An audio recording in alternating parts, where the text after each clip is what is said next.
Bonjour à tous et à tous. Cet été, vous avez été nombreuses et nombreuses à participer à la collecte de vêtements textiles organisée sur le campus du Crédit Mutuel Arkea. Que vont devenir maintenant vos textiles et vêtements que vous avez déposés dans la benne? C'est ce que nous allons tenter de le découvrir maintenant en allant au centre de tri. Venez avec nous.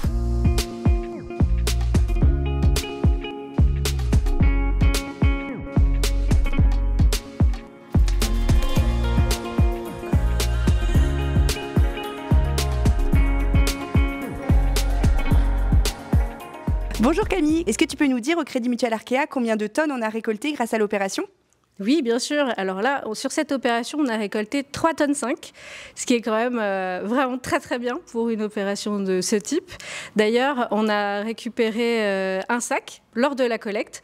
Vous allez voir, on va aller le craquer, comme on dit chez nous, et on va vous expliquer tout ça. Les sacs, quand ils arrivent chez nous, ils sont déchargés d'abord par les chauffeurs. Ils sont mis à l'entrepôt. À partir de ce moment-là, ils sont récupérés par les agents de manutention, où ils vont être craqués. Quand ils sont craqués, ils sont mis en chariot pour les agents de tri. Les agents de tri vont venir regarder le vêtement, voir s'il est compatible avec notre cahier des charges. Si oui, il va aller vers du contrôle.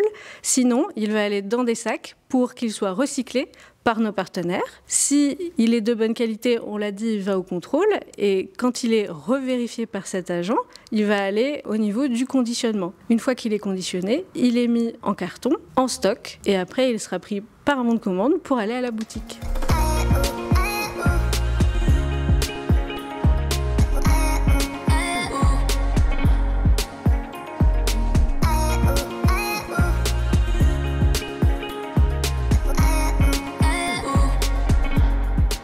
Alors là, du coup, on revient à la boutique. Que deviennent les textiles qu'on ne peut pas utiliser pour cette boutique ?